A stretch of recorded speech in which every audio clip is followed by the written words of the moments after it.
Hi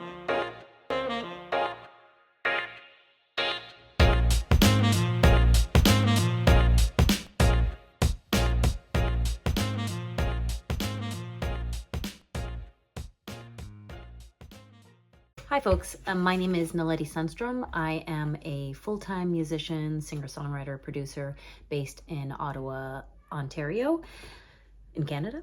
And this is my Talking Albums episode. I'm super excited to do this, an opportunity to share a little bit of the music that I love. And I'm going to be talking about 6 important albums for myself. So the first is my go-to album, something that I throw on all the time or that just I gravitate towards, and that would definitely be Sade's Promise. And this is an album that I found somewhere. Like this specific album, I found it somewhere, but it's been one of my favorites for a long time.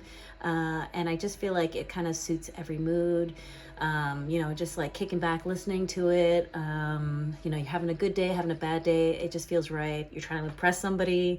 It just feels like a good overall album. I'm obsessed with Sade's voice, always have been, and the instrumentation and the production on this album is just, in my opinion, top tier. So that's the first one. This is my go-to album. The next album is the first album that I bought, which is kind of a weird one. So the first album, which was a CD, first CD that I ever bought was the theme song. It was like 6 tracks, the theme song in 6 different remixes of the X-Files theme music.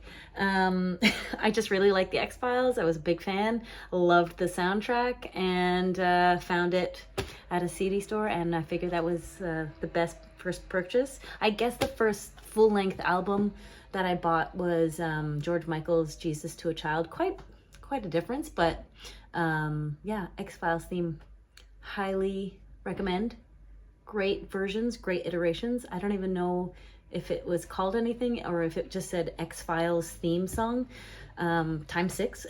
So that was a good one. I wish I could have found it, but I can't find it anywhere. So the third album that I want to talk about is, you know, the Sunday chill. It's a Sunday morning, you're not doing much, you're grabbing some coffee and hopefully relaxing wherever you find yourself comfortable relaxing, and that would definitely be Fleetwood Mac Rumors. I feel like this one could also be considered my go-to album. I listen to this a lot. Again, I just think every single song on this album is so cool, so thoughtfully done, from lyrics to music to production style, and I think a lot of people probably would like also reference this as a go-to album or your Sunday favorite. It just feels good, and just so many bangers.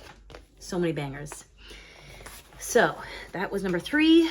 Number 4 is an album that I wish more people would know about, and I actually don't know much about this artist or this group. And I found it in, I still have that classic like case of CDs that I used to carry around in my car. And I don't know why I don't carry it around anymore, because I do have a CD player in my car, but you know, that case, and I was flipping through it, and then this one was like the immediate draw that was like, oh, this is definitely, so it's Moloko. I'm pretty sure they're a British group, and the album is called Status. And this is just like high energy, great beats, super fun. If you're going on a long drive, like this is going to get you through at least an hour, I think. This is an album that I listen to quite a bit. And I should put this back in my car now that I'm thinking about it. You know, no more streaming. Let's listen to the stuff, the physical stuff. Moloko, Statuses. So the 5th album that I'm going to talk about is the last album that I purchased. It's actually not a new artist. I have a very small vinyl collection. I feel like I'm showing off right now with my vinyl collection, but I have a very small vinyl collection. I have a little stereo and turntable, but I don't have a huge collection, so I think I'm pretty particular when I buy something because I don't have a lot of space. But it is a Tina Turner album that I think is just incredible. And it's the last most recent album that I purchased. And it's the Private Dancer album. And I bought it because I have it already as a vinyl, and I bought it because the vinyl that I have of it got scratched somewhere along the lines, and 3 of the songs just weren't playing well, so I rebought it.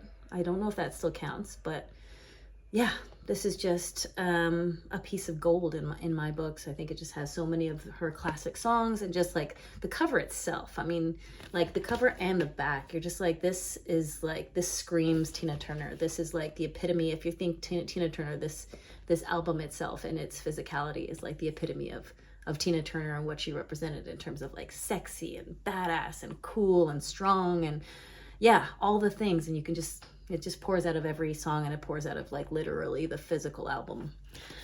Great cover. And so the last album that I think stands the test of time, and this is an artist that I love so much. I feel like I am highly influenced by her in terms of my musicality, in terms of the way that I play guitar. And yeah, I think this is just like one of the coolest albums that I can listen to over and over again and find something new or interesting in something, in some part of a song. And it is Tracy Chapman's self-titled album. And of course, this is the one that has, Fast Car and Talking About a Revolution. And yeah, I just feel like it's such an iconic album. I think I'd be hard pressed to meet somebody who doesn't know Tracy Chapman, or at least doesn't know some of the songs. I was kind of delighted that, it's kind of the song Fast Car has made a resurgence with, what's his face, the country singer. That's terrible that I can't remember.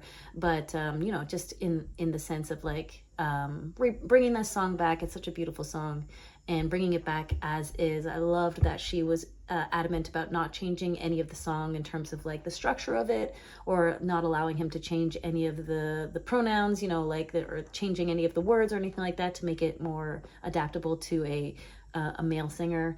I thought that there was a lot of power in that.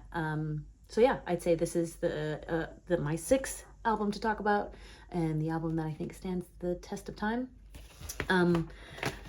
I started to write a bunch of like honorable mentions, because this was actually really difficult to do, to try to like tackle just carving out 6 albums. And I would never consider myself somebody who like digs deep into albums. I love songs. I love obsessing over voices, especially singers.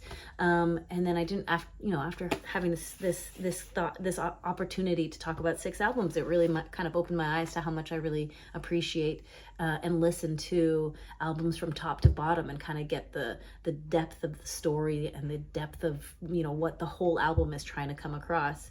So some honorable mentions is Lauryn Hill's Miseducation of Lauryn Hill. I think that album opened my eyes to a type of storytelling that was really, really cool and fun.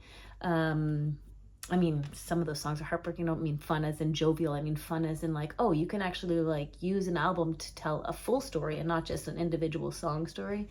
Another honorable mention would be Alanis Morissette, Jagged Little Pill. I mean, that I think got me and a lot of people, a lot of millennials, through our awkward teen years, our angsty teen years. And the story behind that album, I think, has become almost as big as the album, just like the ability to just be like, you know what, this is what I gotta say, and I gotta say it exactly the way I wanna say it.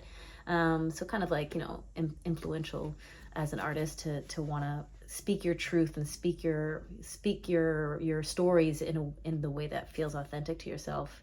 What was the other honorable mention that I wanted to say? Oh, that Phil Collins album that I listened to a lot. Oh, I can't remember the title right now. That's awful. Phil Collins, is it Promises? No. Anyways, that Phil Collins album, that Phil Collins I listened to that one a lot, and I just love the arrangement of it. I think it's so cool and so interesting, and yeah, I really like Phil Collins. I think he's like, as a person, he hasn't done anything too outrageous in this life other than put out some cool music, and what a great what a great thing to do. And I think that's it. I think that wraps it up. I probably talked more than I should have, but this is Talking Albums. My name is Naledi Sunstrum. I am, like I said, I'm a musician. I work in the project OK Naledi, which you can find wherever you like to listen to your music. And I also have a vinyl, so come and catch it at my next show. Thanks so much. Have a good day.